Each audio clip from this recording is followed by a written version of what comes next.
제가 여러분 한 번 더 축복하겠습니다. 여러분 행복하십시오. 성령 충만하십시오. 아멘. 드로아에서 환상을 본 바울, 그는 머뭇거리지 않고 빌립보로 갑니다. 믿음의 친구들과 함께 가죠. 여러분 11절 12절 함께 읽겠습니다. 함께 시작. 우리가 드로아에서 배로 떠나 사모드라게로 직행하여 이튿날 네아폴리로 가고 거기서 빌립보에 이르니 이는 마게도냐 지방의 첫 성이요 또 로마의 식민지라 이 성에서 수유를 유하다가 사모드라게라는 섬에서 하루를 지냅니다. 1500m까지 솟은 바위들이 있는 바위섬이죠. 이튿날 출발해서 네아폴리 항구에 도착합니다. 거기서부터 16km를 걸어서 빌립보에 이르렀습니다. 빌립보는 좋은 도시입니다. 인구의 2분의 1 정도가 로마 시민권을 가진 상업적, 군사적 요충지죠. 할 일이 많은 도시입니다. 사람이 많은 곳입니다. 영향력을 끼치신 도시입니다. 그곳에 바울과 그의 친구들이 도착을 했어요. 그런데 여러분, 사람이 많고 영향력 있고 할 일이 많아 보이는 그 빌립보에 이르렀을 때 바울과 그 친구들이 한 첫 번째 일이 뭔지 아십니까? 12절 끝부분에 이렇게 기록되어 있어요. 이 성에서 수일을 유하다가, 무슨 뜻입니까? 며칠 동안 할 일 없이 지냈다는 거예요. 우리 생각에 도착하자마자 엄청난 사건이 일어나야 되잖아요. 그것도 환상을 보고 출발했는데 북쪽도 맞고 서쪽도 맞고 남서쪽도 맞고 동쪽도 막은 그 상황에서 환상을 보고 그 빌립보까지 갔다면 도착하자마자 엄청난 일이 일어나야 되지 않습니까?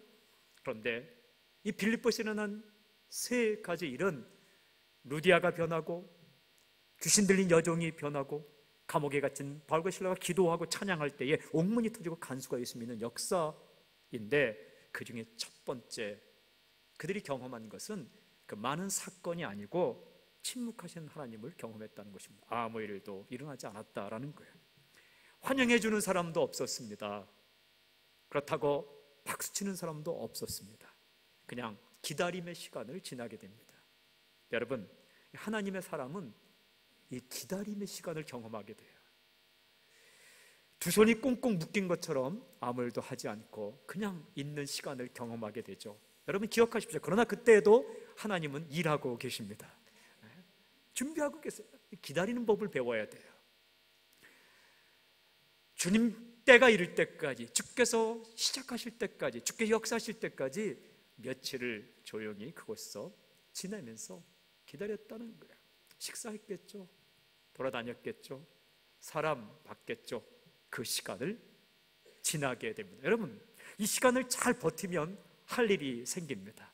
혹시 여러분 가운데 이곳에 오셔서 혹은 새로운 비전과 환상을 보았는데 당장 무슨 일이 일어나지 않고 기다림의 시간을 지나는 사람이 있습니까?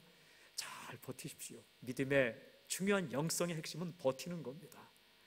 하나님을 신뢰하고 하나님을 믿고 하나님을 의심하지 않고 하나님께서 지금도 일하시고 계시다는 것, 지금도 나와 함께 하신다는 것, 지금도 나를 사랑한다는 사실을 믿고 잘 기다리는 것. 그 시간이 지난 이후에 13절 보십시오. 그들이 이렇게 합니다. 13절 우리 함께 시작. 안식일에 우리가 기도할 곳이 있을까 하여 문밖 강가에 나가 거기 앉아서 모인 여자들에게 말하는데, 안식일이 되었습니다. 오늘 성경 보니까 기도할 곳을 찾았다. 기도할 것은 기도처입니다. 이 기도처가 어디 있는가? 문 밖에 있었다. 문 밖이라는 것은 성 밖에 있었다. 우리 동대문, 남대문, 서대문 하지 않습니까? 그 성 바깥에 있었고, 오늘 성경에는 강가에 있었다라고 기록합니다. 이 강은 간기데스 강이 있죠. 이 디아스포라 유대인들, 이 흩어진 유대인들은요, 가는 곳마다 회당을 세웠어요. 모일 회자, 집당자, 모이는 공간이에요. 예배도 드리고 교육도 하고 펠로우십, 친교도 하는 공간을 세웠죠. 이 회당이 없는, 시나고그 회당이 없는 곳에는 기도처를 세웠어요. 여러분, 기도처가 대단한 장소가 아니에요. 그냥 움막을 치거나 경계만 줄을 쳐놓고 모이는 특별한 공간, 그런데 약속된 공간이죠. 거기에서 예배드렸습니다. 거기에서 친교했어요. 그곳에서 가르침을 받았어요. 신기한 것은 회당이 아니지만, 건물이 없지만 그래도 예배 형식은 똑같았어요. 쉐마를 암송하고 12기도문, 18가지 기도문을 암송하고 율법과 선지서, 구약 성경을 읽고 그리고 설교하고 축도하는, 그곳에 바울과 실라와 디모데, 누가, 그리고 친구들이 가게 되었습니다. 거기 가서 바울이 뭐 합니까? 오늘 성경 잘 보면 말하는데 라고 기록하고 있어요. 말하는데, 누구에게? 여자들에게. 그 기도처에 여인들이 모여 있었어요. 몇 명의 여인들이 began to speak, 말하기 시작했다. 무슨 말을 했을까요? 설교를 했다는 겁니다. 초청받아서 복음을 전합니다. 여러분, 이 사람들이 바울에게 준비시켜 주신 하나님의 사람들이에요. 근데 참 신기해요. 그 사람들이 모여 있을 때에 유독 그 말씀을 듣고 반응하는 한 사람인데, 그 사람이 루디아입니다. 우리는 보통 교회에서 루디아 하면 여전도의 이름으로만 기억해요. 루디아 여전도회, 수산나 여전도회, 한나 여전도회. 근데 루디아라는 한 명을 만나게 되죠. 여러분, 사람이 많다고 다 준비된 사람인 거 아니에요. 사람이 적다고 준비된 사람이 없는 것도 아니에요. 그 적은 소수, 강가에 모인 그 여인들 속에 하나님께서 예비하신 한 명, 루디아가 있었어요. 오늘 질문은 이것입니다. 그 여인이 변화되는 과정은 어떤가? 어떤 과정을 통해서 그가 변화를 경험하는가? 또 한 가지는 그 여인의 변화의 핵심이 무엇인가? 먼저 14절을 보십시오. 14절 우리 함께 읽겠습니다. 시작. 듀아디라 성시에 있는 자색 옷감 장사로서 하나님을 섬기는 루디아라 하는 한 여자가 말을 듣고 있을 때 주께서 그 마음을 열어 바울의 말을 따르게 하신지라. 루디아, 여러분, 이 여인의 삶을 소개하는 짧은 구절을 보면 이 여인이 경험한 변화가 몇 가지 나와요. 인생을 살면서 경험을 하지 않습니까? 그 가운데 변화를 경험하지 않습니까? 그가 경험한 것이 몇 가지 나와요. 첫째는 그는 거주지의 변화를 경험했습니다. 이 사람 고향이 어디예요? 두아디라죠. 두아디라시 출신이에요. 두아디라는 어디인가? 에게해 건너편 동쪽 지방, 사대와 버가모 중간인 계곡, 그러니까 골짜기 출신이에요. 오늘날 말하면 산골짜기 출신이고 배 타고 한 260km 가는 곳 출신이에요. 그런데 그가 어디에 와 살고 있으면 빌립보에 와서 살고 있어요. 결혼 때문에 왔는지 장사 때문에 왔는지 그건 모르겠지만, 그가 오늘날 말하면 영주권을 받든지 아니면 457 비자를 받든지 시민권을 받아서 아니면 임시 비자를 받아서 빌립보에 와서 살게 되었다. 여러분, 이민이 쉽지 않잖아요. 거주지가 쉽지 않잖아요. 옮기는 게 쉽지 않잖아요. 큰 나무도 뽑아서 다른 곳에 옮기면, 뿌리채 옮기면 나무가 몸살을 앓는데요. 죽든지 견디고 살든지. 이 사람이 거주지가 바뀌는 경험을 했어요. 문화가 다르죠. 음식이 다르죠. 언어가 다르죠. 사람들이 다르죠. 방식이 다르죠. 그런 경험을 했어요. 인간의 큰 경험이에요. 두 번째, 이 사람은 소유의 변화를 경험했어요. 이 사람 이렇게 기록해요. 자색 옷감 장사다. 자색이라는 자주색, 옷감, 천을 취급하는 장사다, 장수다라는 거예요. 오늘날 말하면 자주색으로 염색을 한 옷감을 취급하는 여성 사업가였다라는 거예요. 여러분, 사업해 보시면 알겠지만 이게 만만치 않은 겁니다. 저는 어릴 때부터 시장에서 많이 자라서 시장의 언어를 잘 알아요. 그분들이 쓰는, 한국에 장사하시는 분들이 쓰는 언어를 제가 은어까지 다 알아요. 들으면 얼마의 물건을 가져왔는지 잘 알죠. 근데 이 장사라는 것이 참 어려워요. 이게 잘 됐다, 경기가 좋으면 좋다가 경기가 안 좋으면 힘들고, 이 상권이 옆에 동네로 옮겨가면 그 거리에 있는 모든 이 가게가 다 죽어요. 이 사람은 롤러코스터를 탄 것처럼 업앤다운을 하면서 이게 자기 재산이 많아졌다가 적어졌다가 이걸 경험한 여인일 거예요. 오늘날 말하면 여성 CEO예요. CEO, 사장이라고요. 이렇게 돈이 좀 벌릴 때는 이게 좀 소유가 많아진 것 같다가 좀 돈이 벌리지 않으면 소유가 줄어진 것 같고, 자기가 가진 것에 대해서 엄청난 변화를 겪는 거죠. 장사하면 재고가 남으면 또 힘들잖아요. 그런 경험을, 인생에 할 수 있는 어려운 경험을 하였죠. 세 번째 변화는 종교의 변화를 경험한 사람이에요. 오늘 성경에 기록하고 있죠. 하나님을 섬기는 이라고 되어 있어요. 유대교 신자가 되었어요. 이 사람은 이방 여인입니다. 두아디라는 곳은 이방 땅입니다. 그 땅에서 자라났는데 어떻게 유대교로 개종을 했다는 거예요. 여러분, 종교가 바뀌면 신념 체계가 바뀝니다. 가치 체계가 바뀝니다. 판단 체계가 바뀝니다. 굉장히 힘든 거예요. 한 인간으로서 겪을 수 있는 많은 경험을 했어요. 거주지가 바뀌는 경험, 그리고 소유가 없었다 있었다 가슴 졸이는 경험, 그리고 신념 체계와 가치 체계와 또한 판단 체계가 바뀌는 경험을 했어요. 그런데 지금 상태는 어때요? 괜찮아요. 왜냐하면 사장이거든요. 특별히 자주색 옷감은 비싸요. 그 당시에 이 옷감에 자주색을 염색하는 이 자주색 염료는요 굉장히 비싸요. 얼마나 비싼가? 특별한 조개 하나에서 얻을 수 있는 자주색 염료가 한 방울밖에 되지 않아요.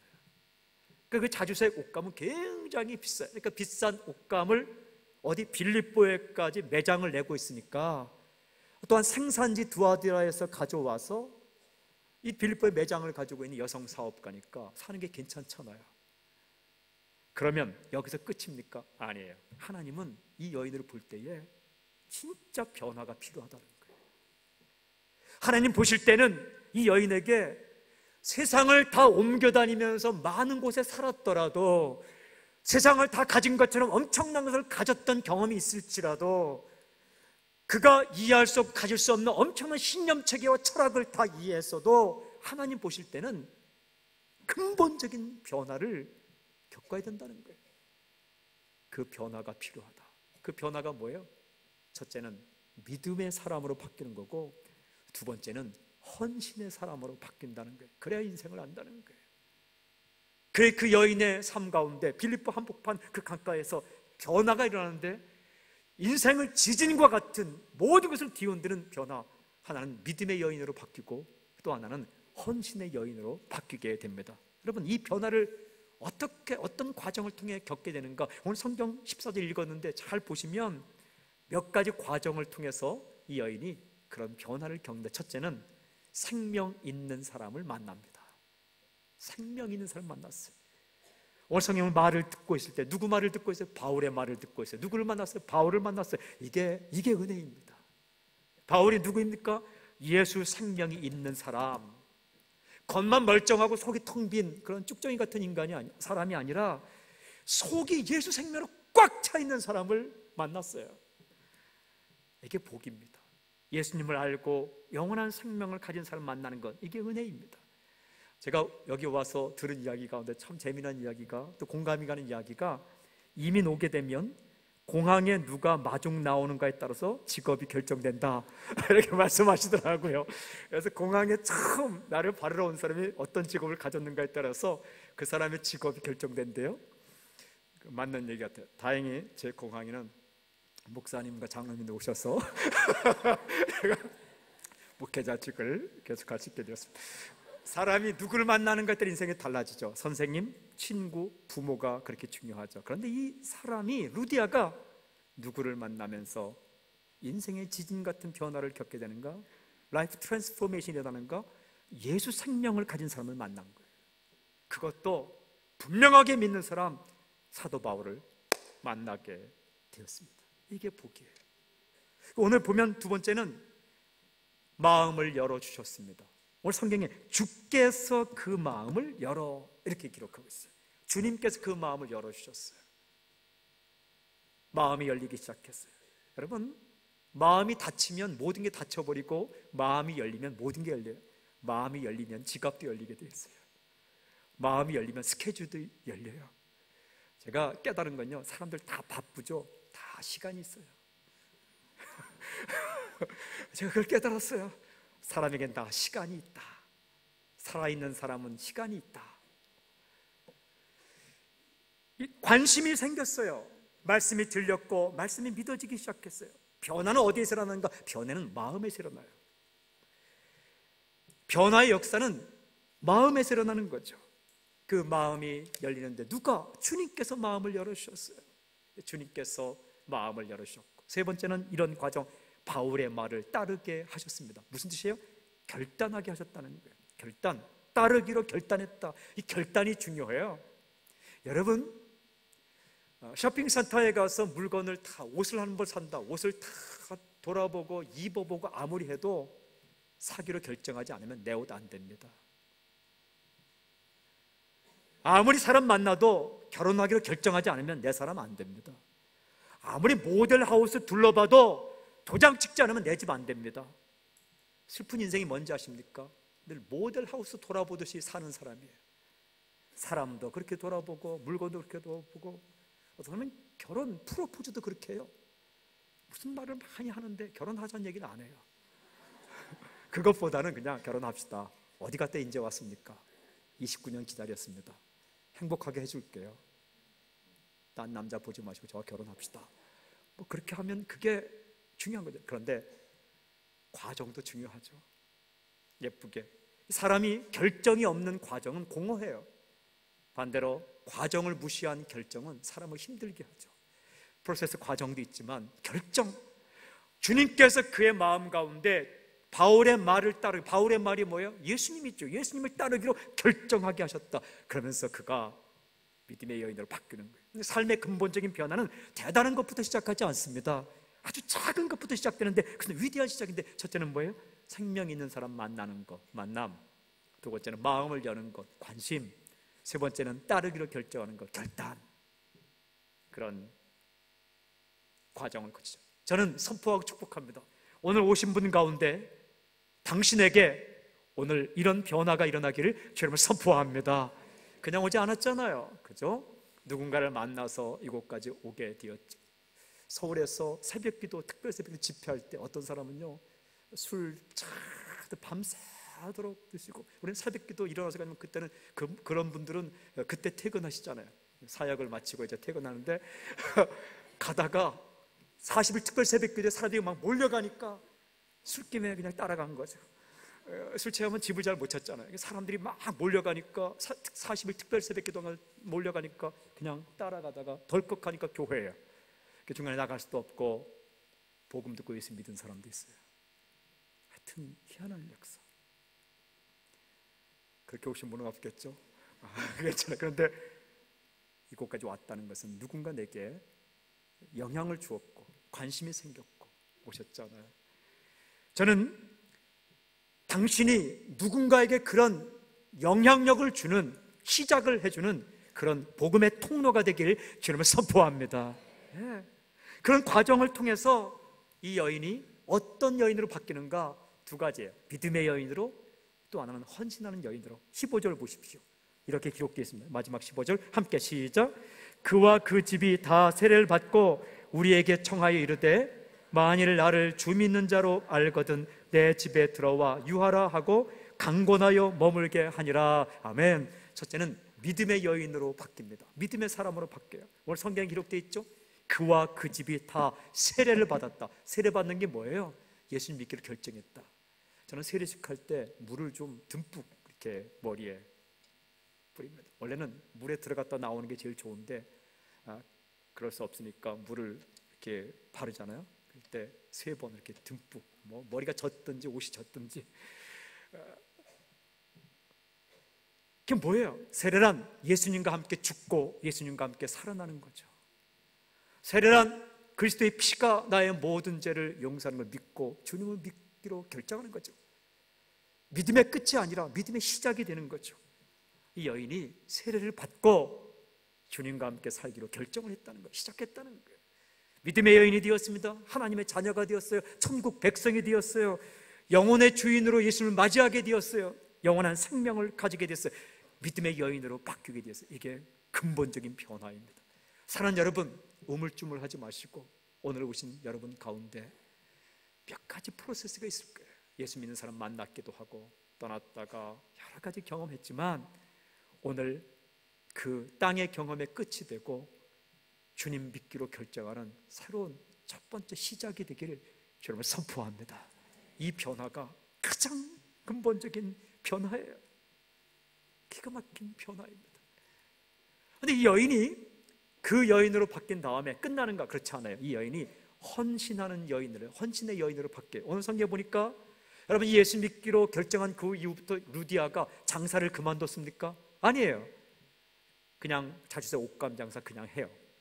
그러면 이 여인이 빌립보를 떠나서 두아디아시로 갔습니까? 아니에요. 그냥 그곳에 살아요. 근데 뭐가 바뀌었는가? 성경을 보면 우리에게 청하여 이르되 만일 나를 주 믿는 자로 알거든 내 집에 들어와 유하라 하고 강권하여 머물게 하니라. 자기 집을 내놓았어요. 헌신했다는 거예요. 변화의 핵심은 직업 변화가 아닙니다. 위치 이동이 아닙니다. 변화의 핵심은 목적이 변하는 거예요. 내 가진 것, 내가 하는 것을 무엇을 위해 쓰는가? 사는 목적이 바뀌어서 자기 집을 내어놓습니다. 자기 집을 내어놔요. 자기 걸 드려요. 자기 것도 아니죠. 하나님 맡겨준 것을 드리는 거죠. 헌신하는 믿음의 사람으로 출발한 여러분, 새순교회 성도 여러분, 저는 오늘 말씀을 선포할 때에 당신이 헌신의 사람으로 변화되는 놀라운 변화가 있기를 저는 선포합니다. 헌신이 무엇인가? 오늘 이 말씀을 통해서 몇 가지 알 수 있어요. 헌신이 무엇인가? 진짜 헌신은 믿음으로부터 시작한다라는 거예요. 헌신은 믿음으로부터 시작한다. 이 여인이 예수님 만나면서부터 헌신하기 시작해서 경쟁 시험으로부터 시작하면 안 돼요. 여러분, 흉내내는 것, 흉내내서 헌신하면요 하루도 못 가요. 구원받음에 감사해서 시작했어요. 구원받음에 감사해서 시작했어요. 누가 저에게 물어봐요. 왜 목사 되기를 결정했냐고. 제가 이렇게 대답했어요. 우리 가족 다 구원받아서 감사해서 내가 그날 밤에 목사 되기를 결정했다고.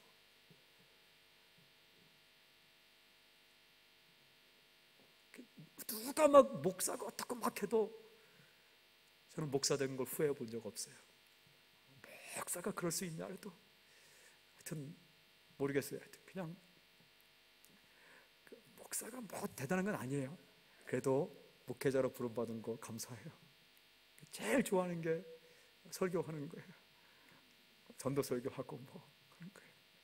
제일 편한 곳이 이곳이에요. 안방처럼 편해요. 그렇다고 막 교만한 건 아니에요. 그냥 교만할 때가 있죠. 근데 하여튼 이곳에서 하는 게 이렇게 즐거울 수가 없어요. 힘들잖아요. 누가 저한테 와서 설교 준비하는 게 얼마나 힘드냐고. 모르는 소리 하지 말라고. 억지로 하는 게 아니죠. 자원함으로. 그게 헌신이죠. 두 번째, 헌신이란 겸손하게 하는 것이다 라는 거예요. 오늘 성경 보면 그의 모습을 이렇게 우리에게 청하여 이르되 강권하여 머물게 하니라. 간청했대요. 뭐예요? 우리 집에 좀 들어와 주세요. 헌신이라는 것은요 명령하거나 억지를 부리거나 나팔 불거나 그렇게 뽐내면서 하는 게 아니에요. 우리 집에 한번 좀 들어와서. 그게 아니라 우리 집에 좀 머물러 주세요. 이게 헌신이에요. 정말 헌신이란 겸손하게 행할 때 이런 일을 하면서도 참 고마워요. 기회가 좋아요. 제가 참 요 근래에 또 전에도 깨달은 게 있는데 어디서 설교 초청을 하면 그렇게 고마울 수가 없어요. 다 가고 싶은데 시간상 못 가니까 여기 와서는 거의 지금 안 가고 있지만 가면 고마운 거죠. 감사합니다. 설교할 기회를 주셔서 복음을 전할 기회를 주셔서 감사합니다. 그런 거죠. 이 루디아가 자기 집을 내놓으면서도 간청하는 거예요. 간청. 우리 집에 좀 와주세요. 겸손하게 헌신이 겸손과 함께 행해질 때 빛이 나는 거예요.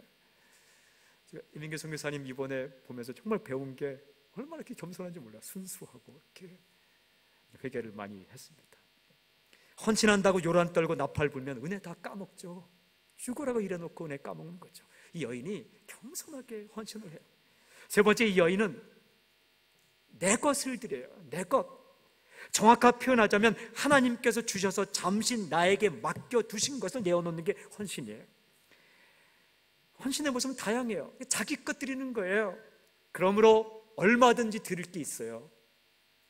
어떤 사람은 재능 드려요. 어떤 사람은 물질 드릴 수 있어요. 어떤 사람은 시간 드릴 수 있어요. 여러분, 남의 것 드리면 어렵지만 자기 것 드리는 것은, 맡겨준 것 드리는 것은 뭔가 있잖아요. 오병의 현장에서 보리떡 5개 물고기 자기 것 드렸잖아요. 향유옥합 자기에게 있는 것 드렸잖아요. 동전 2입 드린 거 자기 것 드렸잖아요. 그거 헌신이에요. 그러므로 존재하는 크리스천은 뭔가 주님께 드릴 수 있어요. 맡겨놓은 거 드릴 수 있다고요. 마지막 4번째, 헌신이란 희생하는 겁니다. 불편함 감수하는 거죠. 루디아가 잘 보면 집을 제공하기 위해서 공간을 비좁게 사용해요. 4베드룸 사용했으면 그 바울, 실라, 그 다음에 디모데, 누가, 그리고 일행들 한 방 3개는 빌려줘야 돼요. 그 중에 코 고는 사람 1명 있으면 따로 재워야 되니까 어쩌면 마당에 잘 수 있을지 모르겠어요. 그리고 여러분, 음식 제공해야 돼요. 손님 초청해놓고 음식 안 줍니까? 특별히 사역자들은 많이 먹어요. 제가 사역자들과 사역을 오래 했는데 식성이 다 좋아요. 왜냐하면 메뚜기처럼 음식을 다 좋은 거예요. 여러분, 잘 먹는 게 좋은 거예요. 일도 잘하는 거죠. 어떤 사역자에게 물으니까 이렇게 돼지고기를 드실 수 있어요? 그랬더니 그분이 못 먹어요 그러더라고요. 그래요? 그랬더니 없어서 못 먹죠. 음식을 제공하는 거죠. 그건 희생이에요. 그리고 옷도 빨아줘야 되죠. 여러분, 헌신하면서 손에 물 안 묻히고, 헌신하면서 땀 안 흘리고, 헌신하면서 손에 안 보고, 헌신하면서 모든 걸 챙기고, 그렇지 않습니다. 손해 보는 거죠. 그런데 자기 것 드리고, 희생하고 드리고, 간청하면서 겸손하게 드리고, 그리고 믿음으로부터 시작해서 자원해서 드렸을 때 놀라지 마십시오.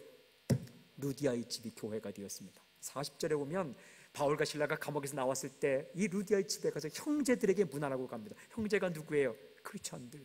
이 교회가, 이 집이 수없이 많은 유럽 교회들의 첫 번째 교회입니다. 유럽의 모든 교회의 첫 번째 교회가 루디아의 집에서 시작이 되었습니다. 이런 복이 당신의 삶에 있을지어다. 여러분, 우리가 장소를 옮겨서 이곳까지 왔죠. 또 어디론가 옮겨가겠죠. 수없이 여행도 다니겠죠. 위치 이동 얼마나 많이 합니까? 그리고 가졌다가 없어졌다, 가졌다가 없어졌다. 여러분, 얼마나 많이 경험하게 됩니까? 그리고 이런 생각 저런 생각으로 살아가게 되겠죠. 그러나 인생을 살면서 반드시 될 근본적인 삶의 변화 2가지는, 첫째는 믿음의 사람으로 바뀌는 것. 오늘 그 예수 믿기로 결정하는 결단이 여러분에게 있기를 주님 선포합니다. 그리고 또 한 가지는 주님 믿기로 결정하고 따라 나섰는데 고상하게 손에 물 안 묻히고 예수 믿는 것이 아니라 내 시간, 내 물질, 내 달란트, 그리고 내 인생 주님께 드리고, 내 거 아니죠. 주님께 맡겨놓은 것, 그것을 드리고 살아갈 때에 그 헌신을 통해 최초의 유럽교회가 선 것처럼 당신의 삶을 통해 놀라운 역사가 일어날 것입니다. 저는 당신의 인생을 선포하고 축복합니다. 복음의 통로로 쓰임받는 놀라운 역사가 있을지어다. 기도하겠습니다.